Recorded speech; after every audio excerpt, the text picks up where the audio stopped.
Bonjour et bienvenue dans le journal de l'emploi. Aujourd'hui, nous allons découvrir une belle histoire made in France avec de la création d'emplois à la clé. Hervé Allard, bonjour. Bonjour. Vous êtes président-directeur général de Tadeo. Alors Tadeo, une entreprise qui a développé une solution pour faciliter la communication des personnes sourdes malentendantes. Et en deux mots, qu'est-ce que c'est que ce produit? Alors en fait, c'est deux marques, Tadeo et Axéo, et ce sont des solutions qui permettent à des personnes sourdes de pouvoir entendre leur interlocuteur, notamment quand ils sont au téléphone ou en réunion. Voilà. C'est ce qu'on appelle la e-transcription. Et donc, concrètement, c'est quoi? On va se mettre en situation, je suis sourd, vous me téléphonez, donc quand vous me parlez, je ne suis pas censé vous entendre puisque je suis sourd. Donc tout ce que vous dites va être transcrit directement sur mon écran. Et puis moi, comme je suis devenu sourd, j'ai appris à parler comme tout à chacun. Quand je parle, vous m'entendez. Donc en fait, simplement quand vous parlez, ce que vous dites est transcrit sur mon écran. Et alors vous dites qu'il y a Tadeo et Axéo. Ce sont deux produits différents, deux cibles différentes? Tout à fait, ce sont deux marques différentes. Une qui adresse les personnes qui sont en situation de travailler, donc qui travaillent au quotidien, donc qu'ils soient agents de la fonction publique ou dans le privé. Et Axéo, donc ça c'est pour Tadeo, et Axéo, c'est une solution c'est la même, qui s'assoit sur exactement les mêmes technologies, mais qui est destinée à permettre aux usagers, aux clients, de contacter leur institution sur laquelle ils ont des renseignements ou des informations ou un achat à faire. D'accord, c'est une personne sourde et malentendante peut aller dans un magasin et, grâce à cette solution Axéo, s'adresser à éventuellement à leur interlocuteur, voire téléphoner, prendre un rendez-vous chez le médecin, aller en consultation derrière, donc d'avoir un support qui permet effectivement de pouvoir se faire comprendre de son interlocuteur. Quel est le coût pour l'entreprise qui utilise ça ou pour la personne Alors ça peut aller sur des solutions de type Axéo. Pour un boulanger, c'est un non-coût puisque un abonnement annuel sans limite d'usage, c'est 70 € par an. Jusqu'à plusieurs milliers d'euros pour un usage professionnel pour une personne. Donc voilà, le gap est quand même très important en fonction de l'application. D'accord.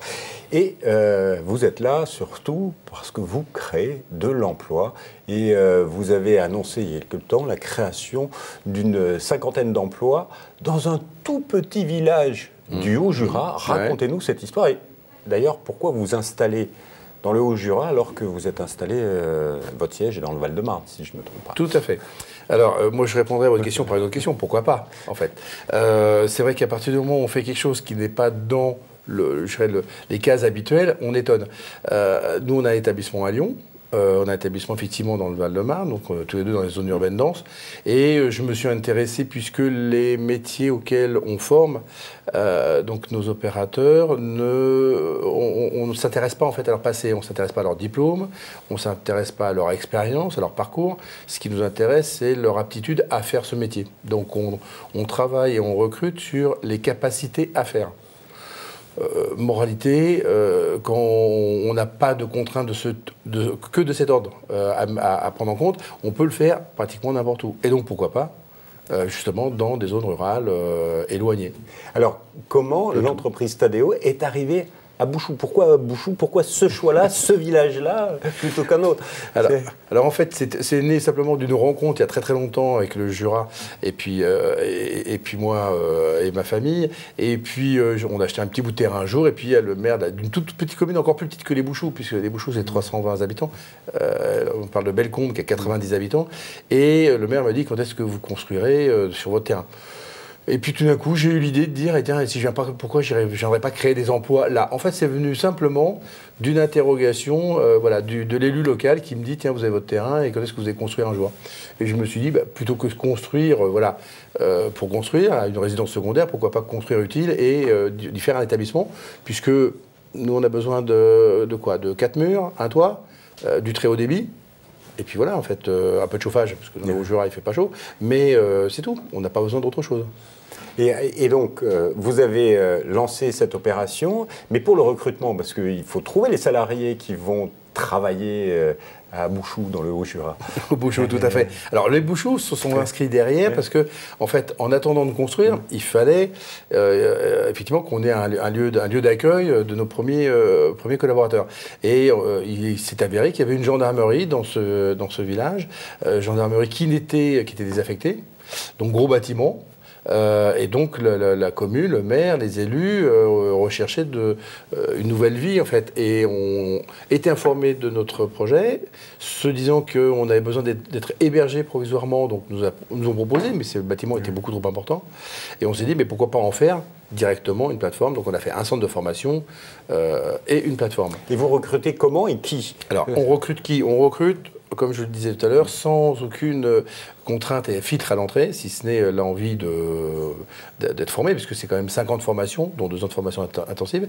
Et les recrutements, on les met en place avec Pôle emploi. On a mis, notamment avec eux, on a développé donc, des tests d'habilité en fait à pouvoir faire ce métier, donc qui nous permet de pouvoir sélectionner dans les candidats, et encore une fois ils peuvent venir de tous horizons possibles, ceux qui vont être capables de faire, et ensuite on repasse encore une batterie de tests sur un plan cognitif, parce que la formation est longue et qu'il est important que les filtres soient suffisants à l'entrée pour que, bien évidemment, au bout d'un an ou d'un an et demi, on n'ait pas à se rendre compte que quelqu'un n'était pas fait pour ça. Oui, parce que le métier de e-transcripteur est vraiment particulier. Oui, tout à fait. C'est vraiment, c'est d'apprendre à taper sur un clavier spécifique, à la vitesse de la parole, pour restituer en fait ce que dit un interlocuteur en temps réel, en orthographe et en grammaire. Donc c'est très très compliqué, c'est très sollicitant, ça fait appel effectivement à des capacités de mémoire tampon et d'agilité des doigts, donc ça demande effectivement des habilités particulières. Et une vraie pratique, un vrai entraînement, c'est pour ça que la formation est longue. Aujourd'hui, Tadeo, c'est combien de salariés? C'est une centaine de salariés au total, Tadeo Axéo, c'est une centaine de salariés, et effectivement la formation est longue pour apprendre, puisqu'il faut 5 ans, 2 ans de formation intensive. C'est un petit peu comme le piano, en fait. Hein. Pendant un an, 2 ans, on va apprendre le solfège, et puis après, on va pouvoir commencer à vraiment jouer. C'est un peu pareil. C'est le plus dur dans le développement de l'entreprise, recruter des salariés, les former? Oui, parce qu'on n'a pas de dispositif réellement adapté. C'est des partenariats locaux avec les institutions qui permettent de faire. Mais oui, c'est effectivement assez compliqué, d'autant qu'il faut porter effectivement ces formations donc, pendant 2 ans. Donc moi, j'étais une des rares entreprises sur ces dernières années où l'emploi était quand même assez figé, à recruter 3 ans avant des gens qui n'est productif que 3 ans plus tard. Je dis 3 ans parce que entre le moment où je prends la décision, on recrute, on forme, on est bien sur un global de 3 ans, même si c'est 2 ans de formation intensive. Donc il faut effectivement les porter et faire rencontrer aussi le chiffre d'affaires qui va correspondre à ces charges à l'arrivée. Aujourd'hui, vous en êtes où du développement de l'entreprise? Eh ben, l'entreprise croît. On aurait pu croître encore plus rapidement, mais c'est vrai que ce n'est pas toujours très simple. Donc on croît, on recrute, on développe. L'année prochaine, on devrait être aux alentours de 100, 2017, on est une centaine aujourd'hui, à 120, 130 personnes. Le meilleur moyen pour candidater, si on est intéressé par ce métier de e-trans? Sur nos sites, tadeo.fr et accès-o.fr. Merci beaucoup, Monsieur Allard. Vous l'avez vu, c'était une belle histoire de développement local avec la création d'emplois à la clé. Je vous rappelle les 2 sites, www.tadeo.fr et www.accès-o.fr.